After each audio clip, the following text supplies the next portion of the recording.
Hello, Tiger. Come in, please. This is Cat here. Yes, Tiger here. Tiger here. Tiger speaking. Hotel Seashell, Crystal Room. Tom मेरे कब्जे में है. Okay, you wait there.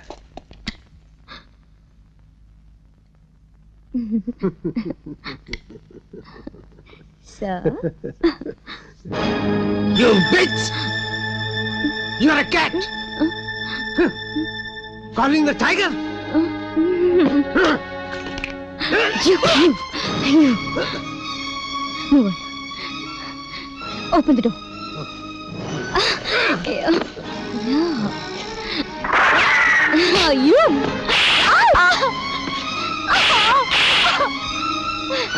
You're the fruit. Yeah. Out.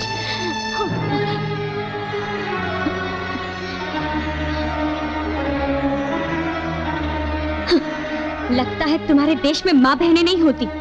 जो होती तो तुम्हारे हाथ मेरे आंचल तक पहुंचने से पहले ही जल गए होते. तू कहाँ जाता है कमीने? तुझे देख लूंगी.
डाडो सुट, तुम बिल्कुल चिंता मत करो. मैंने भी कोई कच्ची गोलियां नहीं खेली. You are booked in room number 502 और ये रूम नंबर है 205 जिसके अंदर पंडित शर्मा रहते हैं जो सिर्फ मिनिस्टर्स और ऑपोजिशन पार्टी लीडर्स के हाथ देखते हैं. पुलिस तो क्या वरे, पुलिस का बाप भी यहाँ नहीं आ सकता. पुलिस का बाप नहीं आ सकता लेकिन तुम्हारा बाप तो आ सकता है ना. Hands up. तलाश लो इन दोनों की. तुम दोनों को रेप और मर्डर के जुर्म में गिरफ्तार करता. मर्डर? किसका मर्डर? उस मासूम लड़की का जिसने देश के लिए अपनी जान कुर्बान कर दी. इसका सबूत? सबूत ये टाई है जिसे तुम उठाना भूल गए थे. तुम लोग चरस, कोकीन और हेरोइन का भी धंधा करते हो. इस कमरे की तलाशी लो. इस कमरे में 2.5 करोड़ का माल मौजूद है.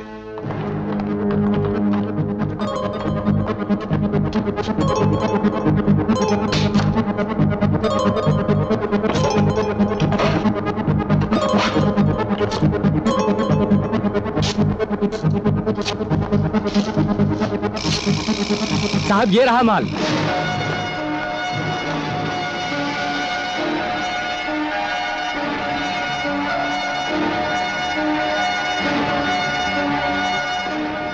इन कुत्तों को हिरासत में ले लो.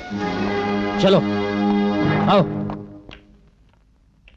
सुनो, आज फिर तुम्हारे गुरुदेव ने पार्लियामेंट में हंगामा कर दिया है कि गरीबी नहीं गरीब हटाए जा रहे हैं. उनकी झोपड़ियां गिराई जा रही हैं, जलाई जा रही हैं. भगवान की बनाई हुई इस दुनिया की दुर्दशा देखकर उबल पड़ते हैं. शोभा, जो भगवान फिर अवतार लेना चाहें तो शायद इन्हीं जैसे किसी रूप में आएंगे. मैं भी बेईमानी के समुद्र में डूब चुका होता लेकिन इन्हीं के आशीर्वादों ने मुझे बचाया. हेलो. हाँ 1 मिनट. तुम्हारा फोन.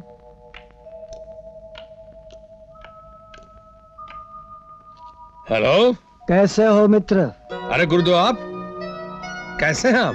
अरे मित्र, अच्छा होना ना होना तो एक मनोवैज्ञानिक परिस्थिति है. आप बोल कहां से रहे गुरुदेव? Hotel Vrindavan international.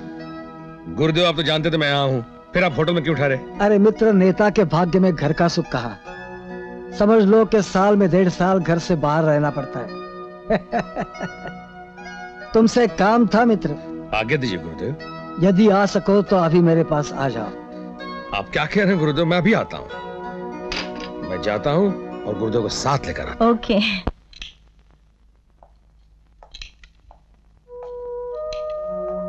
आओ आओ अशोक, नमस्ते सर। इधर मेरे पास आओ मित्र।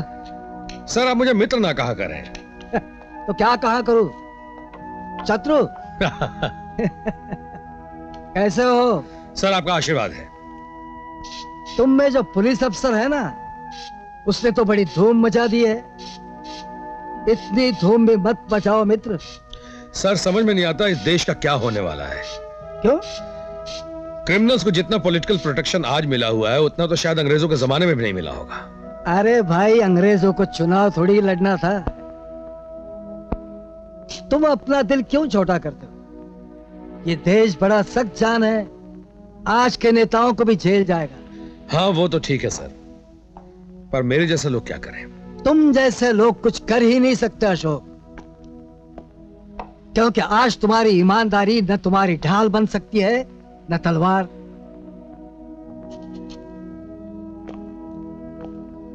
इतनी ऊंचाई से जो चीजें कीड़े मकोड़ों की तरह रेंगती दिखाई दे रही है, वो जीते जागते लोग हैं। ये सब कहीं ना कहीं थोड़े या ज्यादा बेईमान हैं, क्योंकि आज बेईमानी किए बिना जीने का कोई रास्ता है ही नहीं। हाँ, जो आदमी अपनी ईमानदारी को बेचने को तैयार ना हो सर, वो क्या करे? वाह, बड़ा अच्छा प्रश्न किया। जिस आदमी के पास ईमानदारी जैसी चीज है, उसे वो चोर बाजार में बेचना सीखे मित्र, वहां अच्छा दाम मिलेगा। तुम बेईमानी के अथाह सागर में हो, तैरना भी जानते हो, लेकिन जिस सागर का कोई किनारा ही नहीं, उसमें कब तक तैरते रहोगे? तैरते तैरते कभी तो थकोगे, उसी दिन डूब जाओगे।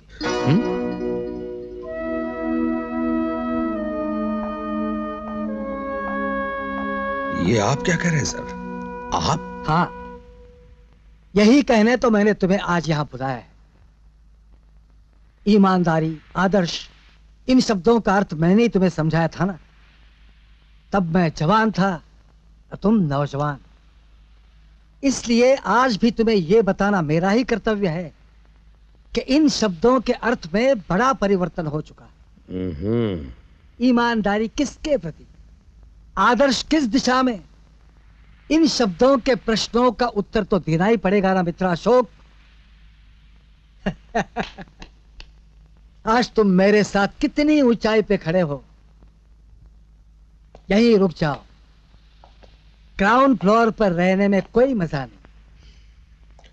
नहीं सर, मैं उस बुलंदी पर नहीं खड़ा रहना चाहता हूं जहां से आदमी कीड़े मकोड़े नजर आते हैं। चलता हूं। और जाओगे कहां? ग्राउंड फ्लोर पे। अच्छा, जी हाँ। मेरे हाथ यहीं से दिल्ली छू सकते हैं मित्राशोक। टॉम और सिप्पी के छूटने में ही तुम्हारी भलाई है। मुझे यह धमकी धीरू सेठ से मिल चुकी है मिस्टर नारायण राव।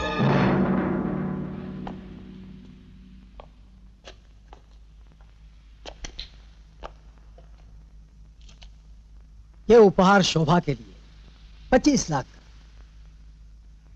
मैं तुम्हारे विवाह में शामिल नहीं हो सका, बहू की मुंह दिखाई मुझ पर उधार रह गई थी, इसलिए ये नेकलेस 1000 आशीर्वादों के साथ।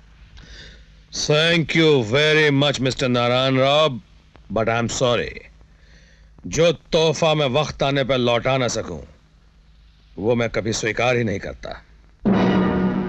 एक ही मुलाकात पे 2 दफा नारायण राव कहने की भूल तुम कर ही चुके हो, तो अब बात साफ साफ ही हो जाए। श्योर। महंगाई दिन ब दिन बढ़ रही है, 1 आध बरस में इतनी बढ़ जाएगी कि तुम्हारी तनख्वाह तुम्हारी वर्दी की धुलाई के लिए भी कम पड़ेगी। मेरी वर्दी घर पे धुलती है नारायण राव। तुम्हारे पिता मेरे दोस्त थे, उस नाते मुंह मांगा दाम देने को तैयार हूं।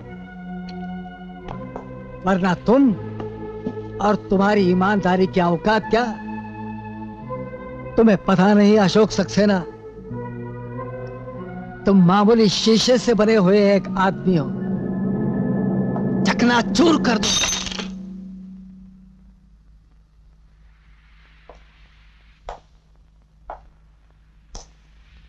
और तुम भी ये मत भूलो नारायण राव, शीशे का कोई टुकड़ा कहीं चुभ गया तो बहुत तकलीफ होगी।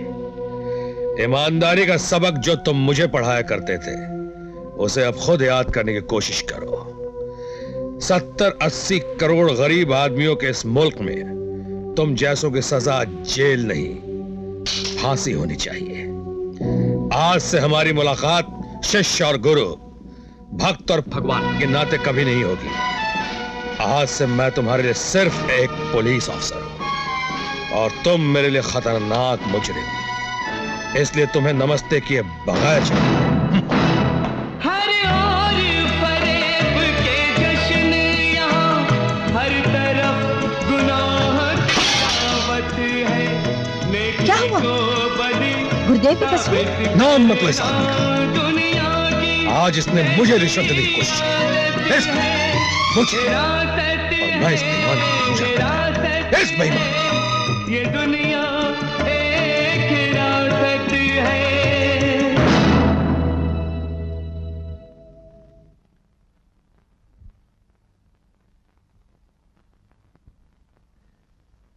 अब ये लड़ाई लंबी खिंच गई, इसलिए फिलहाल सारा कारोबार स्थगित कर दो।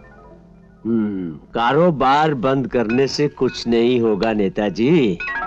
मेरे ख्याल में तो उसकी छुट्टी कर देनी चाहिए। हाँ। किसी ईमानदार आदमी का कत्ल करने से डेंजरस तो कोई काम ही नहीं। यही तो मैं कहता हूँ, मगर ये लोग समझते नहीं।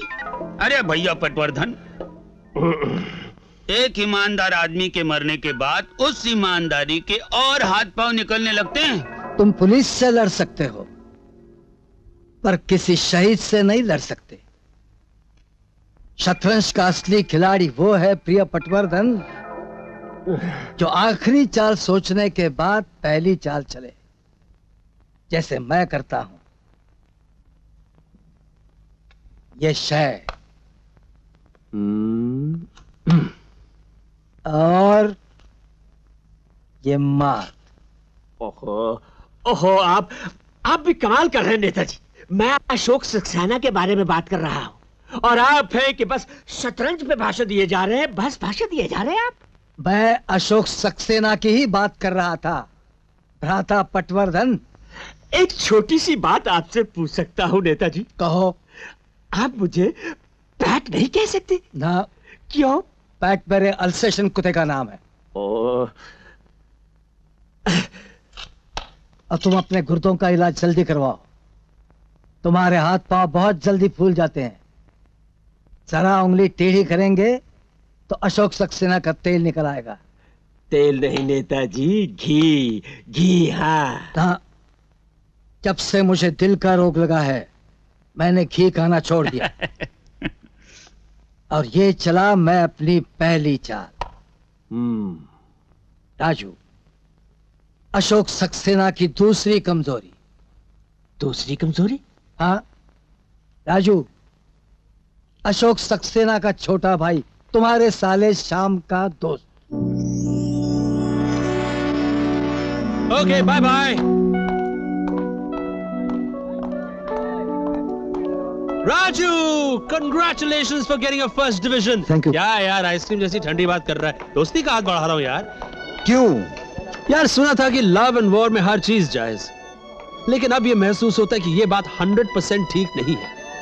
रेनू को तू भी प्यार करता है और मैं भी प्यार करता हूं। जिस तरह तुझे रेनू की खुशी अजीज है, उसी तरह मुझे रेनू की खुशी प्यारी है। लेकिन तुझ में और मुझ में फर्क सिर्फ ये है कि तू जीत गया और मैं हार गया। पर प्रेमी हूं, एक्स प्रेमी ही कह लो। और मैं ये चाहता हूं कि जहां रेनू जाए वो खुश रहे, और उसकी खुशी की पहली सीढ़ी ये है कि तुम्हें एक अच्छी सी नौकरी मिले। हाँ, और उसका बंदोबस्त मैंने किया है। काम का कोई अनुभव? काम करूंगा तो ही अनुभव होगा ना सर। और वो किसी ना किसी जगह काम करने से ही होगा। आपको काम देने में देर लगेगी, लेकिन मुझे तजुर्बा हासिल करने में नहीं। मतलब कि तुम कंपनी के खर्च पर तजुर्बा हासिल करना चाहते हो? हर बिजनेस को शुरू करने के लिए इन्वेस्टमेंट जरूरी है। अगर आप मुझ पर इन्वेस्ट करेंगे तो मैं आपको यकीन दिलाता हूं, आपको एक मेहनती और ईमानदार वर्कर मिलेगा। I like your frankness. Okay, ये नौकरी तुम्हें मिल गई। All the best. Thank you sir.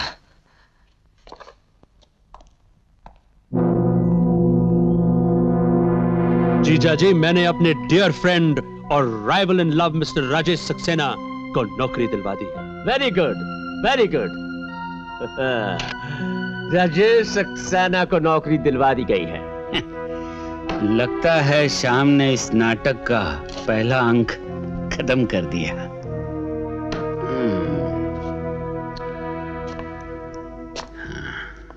तब तो दोस्तों interval.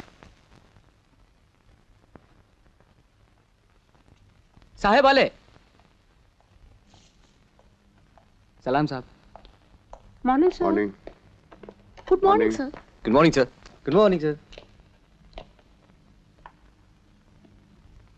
Rajesh. Oh hello sir. काम कैसा लग रहा है? सर, जो काम करना चाहता है उसे हर काम अच्छा लगता है, और जो काम करना नहीं चाहता उसे कोई भी काम अच्छा नहीं लगता। Good luck.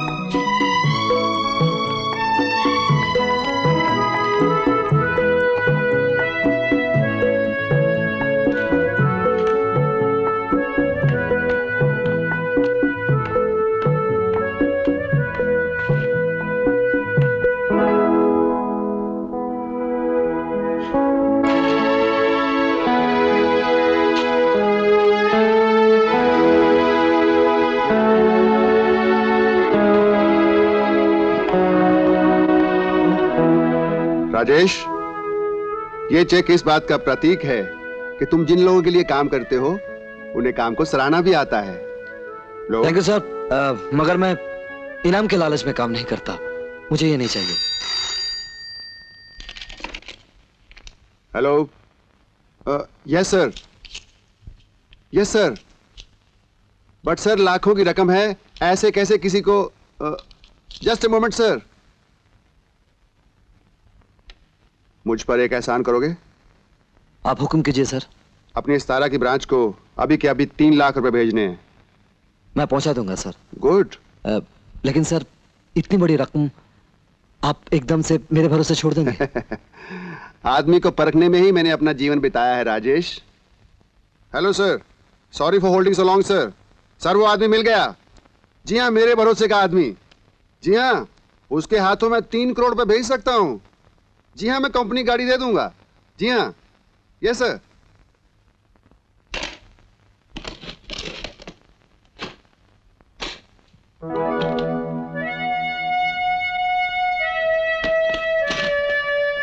Wish you all the best.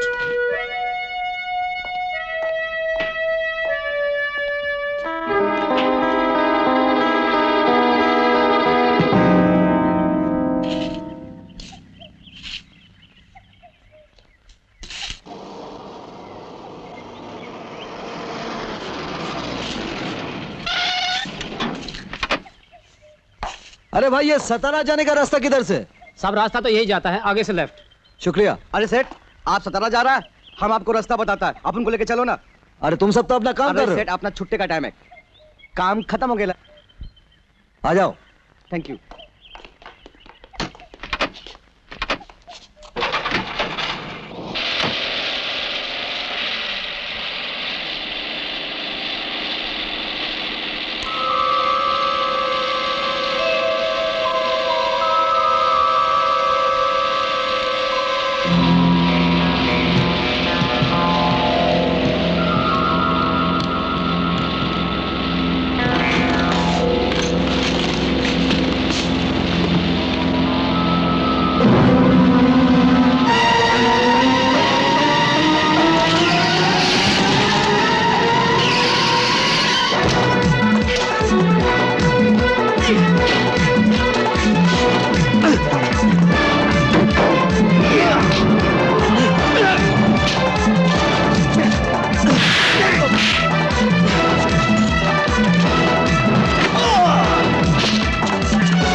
लड़का बहुत करारा था श्याम भाई, मजूरी डबल मांगता है। मजूरी तो तुम्हें चौगनी मिलेगी कालिया। तुम्हें पता नहीं कि आज तुमने हमारे लिए कितना बड़ा काम किया है। अब इस बास्टर्ड राजेश को प्रमोशन मिल जाएगी और मेरे लिए कई रास्ते साफ हो जाएंगे।